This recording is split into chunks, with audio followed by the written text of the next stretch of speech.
Mike Lee Kovack. I want to welcome you to another edition of Take Me Home, and this is rather a unique Take Me Home. We're very pleased to be here today with Laura Jordan, the Executive Director of the Medina Raptor. We just kept growing and growing and growing, and now we actually were given some money through, unfortunately someone died and left us some funding. And I never met him, I never knew him, but he left us this money, which was so wonderful, and we were able to build this building. Wow, it's a terrific facility, yes. Yes, considering what we used to operate in, which was a very small type, kind of like a garden shed. That's where we used to work in, and it was, I don't know how we did. Kind of jumped ahead on, we're talking about raptors. Could you give us kind of an explanation? Seriously injured, knock on wood. I hope never to be. But I train my volunteers extremely slowly, and I want them all to know how dangerous these birds can be. This is not an easy business to be in. Nobody wants to be in this because they will hurt you. And typically when you're dealing with these animals, they're already hurt and scared. They're hurt and scared when they come in here. So, and they're not happy. And if we could, you know, again, I mentioned when I came in here, I used to do in dog and animal facilities. There's a slightly different smell here. Do we? But I choose to feed them to the birds.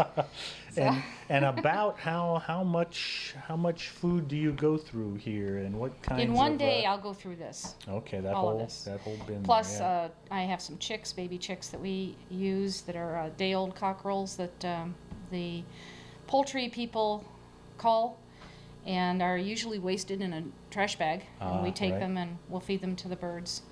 And we have lots of mice that we also use.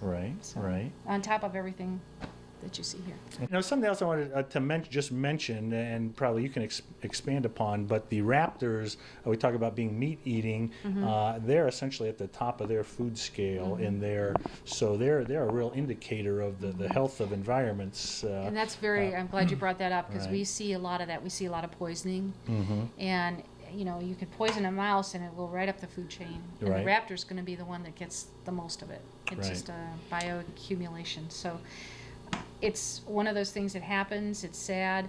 The research in the poisoning is absolutely astounding.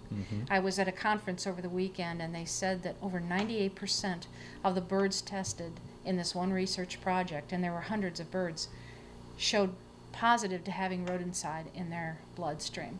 They weren't showing symptoms at that point, but they had it in their bloodstream.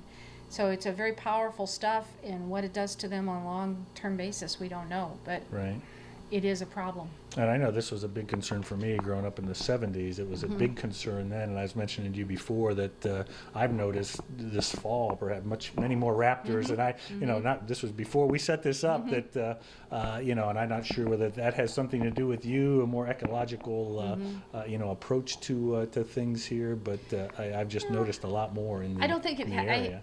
I don't think I have done anything personally with this Raptor Center to get more out there. That we're just helping the ones that were already out there that are injured. And I think what you're seeing is when they took DDT off the market, you know, the peregrines started to come back.